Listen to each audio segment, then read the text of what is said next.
So, Jay, thank you so much for being here. And as we were talking about before I hit record, showing up on your vacation to do this. Of course, no problem, Jessica. It's always an honor and privilege when I get a chance to do a podcast. So thank you for having me. Happy to. Could we start just by like what's your story? Why are you so passionate about longevity and lifelong well-being? Like what brought you to this work?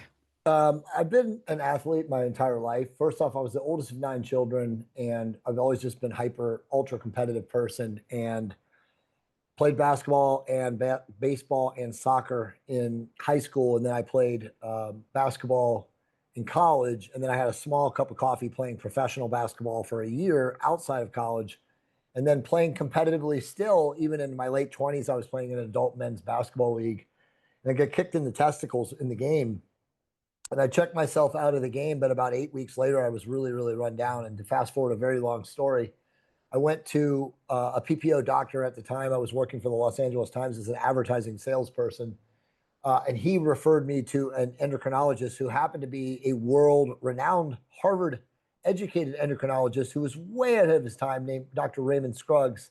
And he took my labs and saw that I had the testosterone levels of an 85-year-old geriatric. And he said, look, you have subclinical levels of testosterone. I can put you on therapeutic testosterone and have you right as rain in 8 to 10 weeks. But before you tell me yes, go home, talk to your wife. At the time, she was my fiance, wife to be. Shout out to her, who's no longer in the equation, but she was my wife for about 9 years, and she was okay with it. And so I did. We started on therapeutic testosterone, and as he said, like 8 or 9 weeks later, I started feeling so much better. I had no low Mm. back pain. I had no issues. I just felt like $1 million. And when I went to see him, he wanted to take me off, and I was like, "You're not taking me off this. This is Right. like the I'm not most letting go. transformative effect of my life." So fast forward from that point, now I'm about 30 and a half. And so the next 10 or 12 years of my life, I spent voraciously reading about hormone optimization. On that same path, I learned about peptides. I did all these different things, like, quote unquote, in the underground of biohacking, or really when, as I said, I was on a podcast the other night, I said, in the early 2000s, the signal to noise ratio on the internet was mostly signal and very little noise. And as you know, Mm. now it's the opposite. Yeah. So back then, I was learning from other really smart people who are also kind of sourcing their information and sharing. And so I was really truly an OG underground biohacker learning about therapeutic hormones, therapeutic peptides, et cetera. So that really kind of platformed me to where I eventually had enough courage to write a book on therapeutic hormones in 2014. Didn't get published until 2015, and it really blew up. It became the number one selling book in men's health for about 6 months of 2016. And then that book led me to publish a bunch of other books. And then since then, I've been, going around the world speaking. I've written books on peptides. I've written books on fasting. My newest book, which we could talk about if you want, comes out middle of February, somewhere between the 13th and the 16th. And it's called Metabolic Awakening with GLP-1 Peptides. And it is absolutely, without question, because I've had some very high class, world renowned editors look at it, the best book so far on the subject. And it will really teach people how to use those medications in the context of health and longevity. The problem is that majority of people, really 95% of people that use those medications, do them incorrectly. Uh, Because again, they get them from doctors who want to make money. They want to titrate them on super high dosages. They don't want to give them proper instructions on all the lifestyle things that have to happen while you're taking those to truly make the most out of them. So I'm really, really proud of that book. But honestly, I've just been very blessed since then, being able to travel, speak, lecture, and meet people like you and do podcasts. And that's kind of where we are now today. But right. that's kind of in a long-winded way to tell you that, it's just been a part of my life ever since I started researching therapeutic hormones. Right. And are you thinking, or do you know that it was the kick to the balls that, that tanked your testosterone? Or is that just sort of what made you go see a Yeah, no, it's a physician? great question. I don't think I think it's impossible to answer. I think Yeah. in the continuity of the universe, I really don't think that there are any coincidences. There's only synchronicities. Hmm. And I think that what is happening now was probably starting to happen at that point in the major cities. And what I'm talking about is like just the complete destruction of male and female endocrine systems, from modernization, from uh, poor air, poor water, blue light, I mean, in fact, I should be wearing my blue light glasses here when I'm talking about blue light. I'm not blocking my eyes with my blue light glasses. But I mean, there's just such an onslaught every day from the food, the air, the water. There's just, again, there's just, phytoestrogens, there's BPA, there's phthalates. There's just so many endocrine disrupting chemicals that are now everywhere that most people who don't even know, unless they're blessed enough to work with a physician that, looks to check for it, are suffering from hormone deficiencies. And in my other books, I've proven this, but you pretty much, the etiology of almost every physical disease state starts with suboptimal hormones. And then as the hormones, start cessating and getting worse and worse and worse, you now lead to all the other degradation of physiological processes. So like if a person understands that if they optimize their hormones as they age, and again, they don't have to use therapeutic testosterone necessarily. They could, do a lot of lifestyle things. I think testosterone for both men and women is the biggest tool in the tool belt ultimately, but there's a lot of ways to avoid the disease processes if you're educated enough to understand that, it really does start with looking at your hormones. Are they Yeah. balanced? Are they optimized? And if you do that and you work on that path in your 40s, 50s, and 60s, the likelihood that you'll avoid, decrepit, in a really inflamed, diseased, addled body, so to speak, is really low. Yeah. So when you talk about metabolic health and hormone balance, are those the same thing? Or is there some difference between, is metabolic health all about hormones, or is that referring to something else?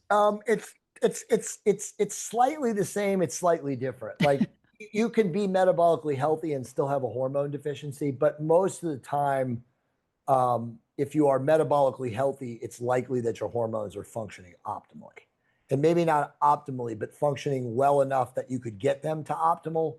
But most people who are metabolically unwell definitely have a hormone deficiency because that's where everything breaks down. Okay. And when you're talking about hormones, I mean, you've mentioned testosterone specifically, but are you talking about only sex hormones, or like what are the most important hormones that you're looking at and talking to people about? Yeah, so for sure, I mean, there's a lot, but for men and women specifically as they age, we really want to understand what is happening with our testosterone and our free testosterone. Uh, total testosterone is the amount of bound up testosterone in the body, which is really inaccessible to use. Right. You also have sex hormone binding globulin, which a high or low level of that also prevents what is next to understand, which is free testosterone from really being accessible. And free testosterone is really what we care about as a man or woman as we're aging, because the free testosterone is obviously the unbound testosterone, and it's also known as bioavailable testosterone. It is really the testosterone that's usable by the body. And so we always want to have optimal levels of free testosterone as we age to avoid sarcopenia, osteopenia, again, metabolic dysregulation and those kind of things, type 2 diabetes, the stuff that comes. But the other hormones that you're going to look at, of course, are going to be estradiol, especially in women, which is estrogen, progesterone, which is also important. And then you have like pregnenolone. You have the downstream of hormones. You have D3. There's other things that we can look at, SDHEA. But in truth, like the three primary hormones that we really want to look at as we get older are testosterone, estrogen, and progesterone. And we want to make sure that those are functioning kind of like in a symphony, and that they're each looked at and assessed and understood of, like, you can't balance or optimize one without also balancing and optimizing the others. Right, because it's a system. And this is in whatever gender, right? Men, women, we all Oh have yeah, all absolutely. of these hormones, right? Like I think people sometimes, No, yeah. you're 100% right. And let me just say this to you. Women are very underserved in testosterone and in hormone optimization. Yeah. The WHI did a Yeah. horrific disservice to women, when they published the results of this data, which is now going back 20 plus years, where women were using horse, estradiol, equine estradiol. And there were some women, and again, it was even just a small subset of this study, that were type 2 diabetics and comorbid, and they developed uterine cancer. And so they instantly, as I always like to say, correlation does not equal causation. Right, But they right. instantly extrapolated it to all hormones. And then women were literally chemically castrated or cut off from these life-altering substances. And it's now not until recently, in fact, in the last year, where the FDA has come out and said, hey, we were wrong. Right. But I think about all the 20 years, the past 20 plus years of women who got cut off, who are doing so well in their 40s and 50s and 60s. And then they were like, oh, I can't get it. My doctor won't give me testosterone anymore. Or my doctor won't give me progesterone. Or my doctor won't give me estradiol. Now, I know that there were some women that were smart enough that listened to Suzanne Summers, right? And people like that, and they went underground, and you know, that kind Right. of stuff was always out there. But thankfully now, and again, when I say now, I mean like literally in the last 6 months, it's starting to turn around in the established medical world that giving a woman hormones is like giving a dry plant water. In fact, that was the doctor that I first started using therapeutic testosterone with, the endocrinologist, Harvard trained, Dr. Raymond Scruggs. That's what he told me. When Yeah. I was 30 years old and I knew nothing about any of this stuff, but he was like, you got to understand, giving a woman hormones is like giving a dry plant water. I mean, women do so well when they're offered these substances. Now, obviously, like everything, the difference between a dose or the pill and a poison is the dosage. You always have to Right. start low and go slow. And that's with everyone, men and women. But I've seen so many women have their life profoundly transformed and altered by starting hormone optimization. They call it HRT, whatever you want to call it. Right. Right. I don't like saying TRT or HRT, because if you really understand the nuance of this, we're not replacing a hormone that's cessating or lessening as we get older. We're optimizing it. So I like to say TOT, which is testosterone optimization therapy, or HOT, which is hormone optimization therapy, because that's what we're doing. We're not replacing, we're optimizing.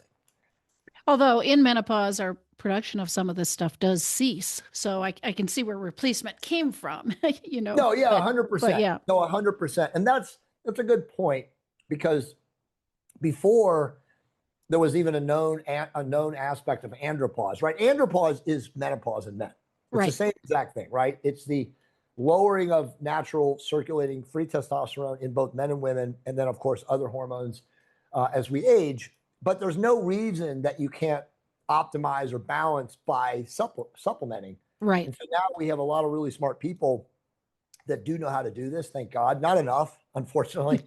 I Yeah. still have so many stories, horror stories of both men and women. I'll tell you this, like the number one issue that women have as they get older with working with physicians that are supposedly capable of optimizing the hormones is they don't give them testosterone. And Right. again, this is the utter nonsense that comes from the WHI, right? It'll cause cancer.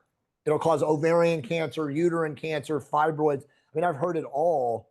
But again, all the top people now know that that's not the truth. That again, all those hormone systems need to be looked at. Right. And where there's a deficiency, you work on doing it. And something else to say, because it's important, where this is where they were really, really wrong. If you give a perimenopausal or postmenopausal woman enough testosterone, and again, enough is defined by that individual's, direct physiological biochemical response to it, it cleaves into estrogen. So they don't even really need any estrogen if it's working correctly. Now, where it doesn't work correctly is in women that have had their ovaries or their uterus is removed, right? And obviously, there's many reasons for that. I mean, not often is there a correct reason, but I do understand why they do remove them sometimes. And in those women, it's a different story, and you really have to Right. monitor everything. But it's just, I've seen so many women who were not on testosterone, who've been on hormones, again, between estrogen and progesterone, then be given a tiny, tiny middle amount of testosterone, and everything transforms. They're like, Okay. the lights come on. It's like my brain works better. Like everything is better. And again, if you understand testosterone as the primary androgenic sexual differentiating hormone, of course it's going to do all that. I mean, it's like I always tell people, there's no difference between a man and a woman other than the actual testosterone that the zygote was exposed to in utero. That's how you differentiate the sex. Like I always tell people this, if you want to make a woman into a man, give her a bunch of testosterone. And that's why you've seen bodybuilder women that have, morphed Right. themselves into like mutants, but all they've done is made themselves into a man, Right. because that's Right. exactly what happens. And so it's crazy that physicians, thankfully now it's changing, but they didn't understand that. And so it was all, the importance was giving them a microdose. It's, Right. by the way, it's the exact same thing in the GLP universe. The solution is to give people microdoses. It doesn't matter if they're 500-pound man or 300-pound woman. It's a microdose. When you give them the high titrated start that pharma does, you overblow, you saturate the receptors, you wipe out, their body's sensitivity to that very, very early. Now the people have to continue to escalate the dose, which now costs more money. Pharma makes more money, the doctor makes more money, and the patient gets left out because now the patient feels horrible and is spending all this money and is not getting any results. Yeah. Yeah. So it's really the same thing. It's crazy. But when we really start understanding the nuance of doing all these things, it's really starting with a low dose. And so people have to become informed that the pharma recommended, deal is something that probably isn't the right way. If you want to experiment with that, be my guest. But I think most people end up finding out, oh no, I just needed a lot less. Right. Right. So talk a little bit about what are some of the signs? What are the things people could be experiencing um, in general, but also sexually, since this is a sex Sure. podcast, that Yeah, would, awesome. would sort of indicate a hormonal imbalance. And I don't This know if took this too is long for different in you to different get into ads. sex, by the way. Usually I start right there, but Jay, um, I'm sorry. On this podcast, we're going to have you whip out your penis. I do put the video on YouTube, so careful there. That's awesome. No, it's a great question. It's funny though, because Jess, that sex or sexual function is usually the last thing to show up when a man or a woman has a hormone deficiency. The first issue is always brain. It's always dopamine signaling. And so if you feel like at 12:30 to 2:30, you're just all of a sudden tired and you need an extra couple cups of coffee. And, I hate to say this, but there's so many people out there that are feeling this and they go to their docs and they never give them hormones and they just give them Adderall or some other stimulant or some other nonsense. If they're depressed, they give them SSRIs. Don't even get me going. But that's the first sign when you feel wiped out, physically exhausted early in the day where you just feel like I got to take a nap. Like what's going on? That's the low dopamine from, depressed circulating free levels of testosterone. And then the next obviously are kind of pretty understood. You just have low energy. As soon as you start getting a lot of belly fat, as soon as you start getting, metabolic dysregulation or insulin resistance, then that's automatically going to lower circulating levels of both estradiol and testosterone. So that's usually going to lead somebody to that. So it's kind of like the chicken and egg scenario. If say an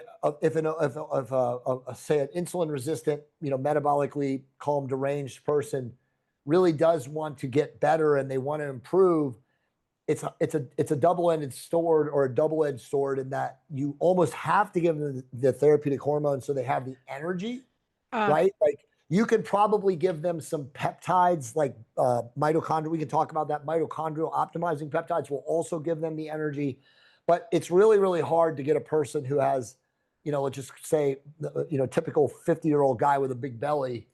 They don't have the energy because A, they're working with a testosterone deficiency, and B, they have inflammation and insulin resistance. So it's almost, it just almost piles on, right? Exactly. But the smart physicians will put them on a very low dose of therapeutic testosterone. And then at the same time, teach them about living insulin controlled, changing their diet, getting exercise in. But like I said, the chicken and the egg, because if you don't have the energy to exercise, you're not going to do it. So it's almost a lot better to give them that therapeutic hormone. And this isn't just for men, this is for women too. Yeah. Right. But that's where you're going to see it. And then, to answer your question originally, like improved sex function, I think is the last thing to come from this kind of stuff. Like, I think once you start feeling better, and you lose a little bit of body fat and you are less inflamed and less insulin resistant, I think the sex drive, the libido increases automatically. There's no question that certain levels of testosterone can help with erections, can help with clitoral strength and sensitivity and stuff like that. I mean, my wife is 54 and she uses a low dose of therapeutic hormone. She's also taking progesterone before she goes to bed at night. And since she started doing that, she's had more sensitivity in her clitoris. So I think there's, again, if we're going back to biology or anatomy here again, but like the only difference between a clitoris and a penis is, again, exposure to testosterone in utero.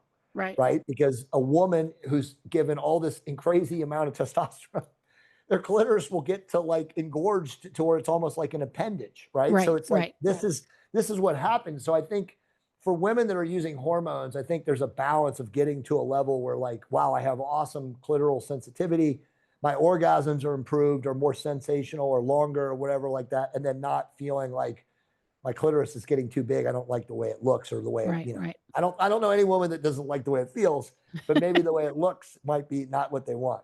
Yeah.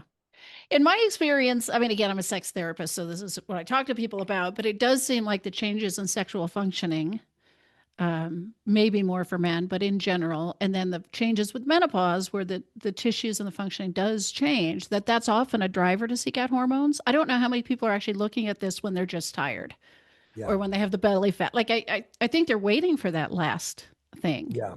to I mean, it just to think depends. about I it. mean, I think it really just depends on who you listen to, where you get your information from, but all of those things improve. Um, I mean, I don't know how much, again, a very heavy person who's very insensitive, period. We talk about endothelial sensitivity or endothelial function. I don't think they're even thinking about any of that because they don't feel it anyway. I mean, look, a 55-year-old morbidly obese guy cannot get an erection unless he takes 200 milligrams of Viagra or Sildenafil. And by the way, he could easily have a heart attack doing that, right? Because I mean, the way those things work is they're opening and closing, dilating, vasodilating. You know what I mean? So like, those Hmm. are high risk. But Yeah. what you just said, I mean, all of these effects are noticed. I just think it just depends on like who you're speaking to, like what part of the clinical community. Because again, my community is like mostly biohackers Hmm. and people that are like looking to live optimally. I don't work with a lot of people from quote unquote like just the normal world. I mean, it's like people that work with me or that know of me or come to me are like looking to live what I say at the tip of the spear. So it's like Yeah. it's a little Yeah. bit different audience. Right. Right. All right. So, in addition to testing and supplementing, optimizing these Sure. hormones by taking things or Yep. applying things, Yep. what are some of the lifestyle choices that people can make? What should people be aware of that's going to affect hormone balance and optimization?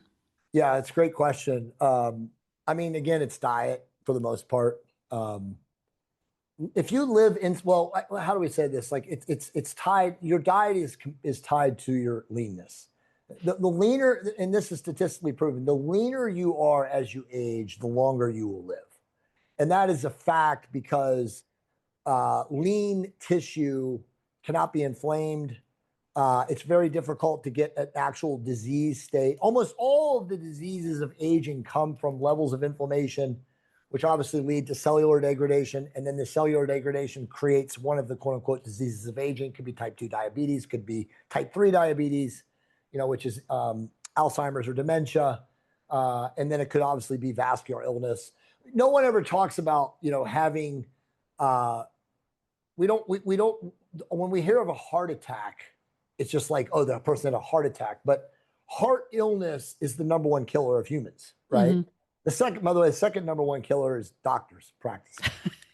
Yeah. I always like to say that, but it's interesting because if you live insulin controlled, and what that means is, and I know you know what it means, but for your audience, it's regulating your carbohydrate consumption pretty much around your activity level.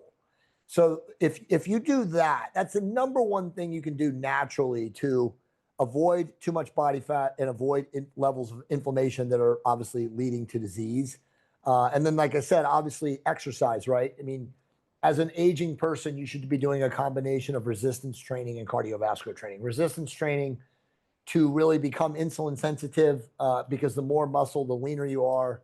Obviously, the more insulin sensitive you are, and then the more cardiovascular conditioning you have, the better your blood flow, right? The better things Yeah. continue to work as you get older. And then also part of the muscle building is also you prevent osteoporosis, right? We need to have bone strength as we get older, so we're functionally strong. We can pick up our grandkids, we can hike and we can do things. We can open doors. I mean, I think I see this all the time now. Like when you're on a plane, I fly so much, and there's just so many people now that are just comorbid, immobile, Yeah. all in the front of the airplane. Like we joke, it's like, what's the purpose of having first class or A list or any of that stuff anymore when it's like there's like 50 boomers in front of you that can't move. Yeah. You know what I mean? And like you're waiting for them to get off the plane, but like all of that stuff affects you as you get older. So I mean, I really think that it's very simple. Like just live insulin controlled as much as possible. Um, lift weights, do cardio. You don't have to be a bodybuilder. You don't have to look like me. You just have to just do a couple days a week of intense 20 to 30 minutes of bone bearing exercise. And then, three days a week of cardiovascular exercise. And you're going to keep things, again, combined with insulin controlled living, you should keep things running fine so that you can live productively into your 70s, 80s, and 90s. And there's Yeah. no reason you can't live longer than that. But again, I look around and I see the boomer generation. That's my parents' generation. My mom is passed. My dad is still around. And they just didn't understand this stuff that we're talking about. Right. Their health came from like, I go to my doctor. My doctor gives me a clean bill of health. And my doctor tells me what my health is versus like being more proactive and understanding like, how do I live healthy? Yeah. You said something I'm not sure I've ever heard before, that did I hear you right? Lean tissue cannot be inflamed. Exactly. Yeah. Wow. The more, I mean, so a muscular tissue could have a cancerous tumor form in it, but you're not going to have like if you have active muscle in your arm or active muscle in your chest or active muscle in your quad, you're not going to have inflammation, which can lead to like a pressure of the artery or pressure of the capillaries or pressure of the vascular network, which obviously could become occluded, right? So it's very, very interesting. But yeah, so the leaner you are, and again, if you look at all the blue zones and you look at all the 100-year-old plus people that are living on Earth, almost all of those people have very low body fat. Yeah. And again, is it because they're lifting weights or they're doing massive triathlons? No, but it's because they're eating very insulin controlled. They're eating a lot of white rice, fish. They're getting tons of essential fatty acids. And by the way, all of them, no matter where they are active. I was going to say they're active. Physiologically, mentally. Yes. I think my husband watched this special too. Yeah. And he said they climb hills. I mean, they ascend, exactly right? They're not just living flat. Right. And by the way, that's 100% accurate. Whenever I work, which is not much these days, individuals who are coming to me very heavy, who have issues with joints and tendons and stuff like that because they're so heavy, I literally have them walk on a hill at a very, very slow pace. And I always tell them, if you can do that 20 minutes a day, twice a day, in 2 months, you will be blown away at how much body fat will come off of your body. But yes, walking on an incline is the number one way to exercise from a standpoint of low intensity, not ballistic. So there's no compression on the joints or shearing forces on the knees or the ankles or the hips or anything like that. That is the number one way to lose fat when you have a lot of fat to lose. Doing anything else is completely counterproductive. And I see these people, they go to gyms, right now it's New Year's resolution, right? Yeah. So you see all the heavy people and you see the completely retarded, honestly, trainers working with them who are having them do stuff that just makes me like, I want to go up to some of these trainers and grab them and like, what are you doing? You're going to injure this person. Yeah. And the people who are working with them are like, motivated. They want to do it, but they don't know any better. But yeah, you never ever want to do that with a person who's really heavy and is inflamed because again, they don't have the strength and the integrity in their joints. Right. What about when we're talking about inflammation and disease states and things like that? What about stress? And you mentioned environmental exposures that we're having too. Like what can we do about that? So in this day and age, I mean, it's honestly a great question. My wife is a very connected person spiritually, and we talk about this all the time. I mean, almost all physiological disease, the etiology of physiological disease is a spiritual. There's a spiritual component to that, and again, a lot of people hear that and they think religion and spiritual and religion have nothing together. It's literally some form of trauma or emotional, call it disablement or just emotional stagnation at some point in your life from something that happened to you that then blocks you, from integrating whatever that was, right? And I could come up with a million different things, but the number one way to alleviate stress is through, I could say meditation, but a lot of people, they shut down when you hear that, I can't sit there and meditate, but really it's just stilling the mind. Yeah. And there's so many ways to still the mind, but you have to have a practice of it, and I always like to say you have to have a ruthless, focused practice of it. And whether it's 5 minutes or 30 minutes in the morning when you wake up, if you can get to a place where you can be very centered, very calm, again, very still. And again, still is a level in the brain. It's not like still in your body. I mean, it can help you to do Right. both.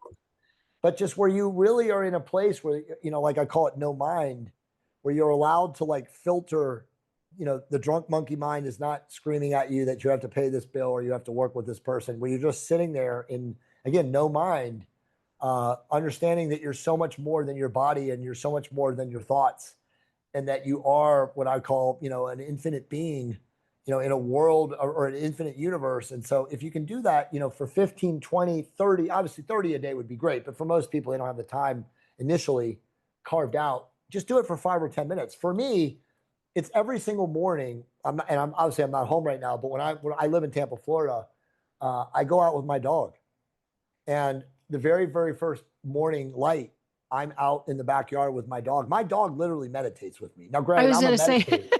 yeah. I'm a meditator. My wife has tons of pictures of my dog. His name's Thor, with me meditating, where he just like lays down flat in the grass, connects with the grass. Obviously, is grounding, and just closes his eyes and goes and flares his nostrils. And I'm sitting there usually behind him or close to him, and I sun gaze. And again, I have no phone, no music, nothing. It's just me and my dog, or really, it's just me without thoughts. Yeah. And again, I've learned to do this. I wasn't born, doing this. Everyone has to learn to do this. But that, to me, if you can dedicate at least 5 to 10 minutes of a conscious practice like that every single day, whether it's in the morning or night, for some people, this, it's just a gratitude journal. Yeah. It's just sitting down before you go to bed at night, writing down what you're grateful for. My wife and I don't do it as much as she does anymore now, but I'm pretty good at my other stuff. But she goes to bed and she writes down all the things that are bothering her and says, they're gone. Mm. It is done. You know what I mean? This is everything that has bothered me today, or everything I've worried about, or everything Letting I it thought go. about. Yeah. Exactly. Yes. Yeah. I've let it go, and I go to bed with a clean slate, and tomorrow is a new day. So there's a million ways to skin the cat, so to speak, metaphysically, or from a still standpoint. But I think it's crucial in this world that you and I live in today, where there's just so much distraction. The signal to noise ratio is mostly noise. Yeah. People are so bombarded, they're so distracted, their attention span is so small. If you can work on that practice every single day of your life, and as you know, it's got to be every day. It doesn't matter where you are, whether you're traveling, whether you're on vacation, whether you're with work, whether you've got all these stresses, your kids, etc. If you can make a conscious practice of it every day, your life will improve tremendously. Yeah. Well, thank you. Tell people where they can reach out to you. What do you want to talk about that's available, and how do they get in So touch or people, follow yeah. you? So thank you. So people can find me at my website, which is the primary place for information that's free that I put into the universe. It's JAY Campbell, so jcampbell.com. I do have a domain for all my podcasts. It's jcampbell.com/free info. And at that site, you can get a PDF copy of every single book I've ever written, which as of right now is 8. 5 are international bestsellers, but I give away all my books for free. And then, of course, I own a company called Bio Labs, which is the second biggest research peptide company in the world right now. And if you go to that site and use the code JAYC, you can get 15% off your purchase. But we sell all the top peptides, all the top bioregulators, and all the top call it small molecule supplements. They're really out there right now. In fact, a lot of people like to see us as the Amazon for biohackers right now. So thank you so much for letting me come on your podcast. Yeah, you are welcome. Awesome.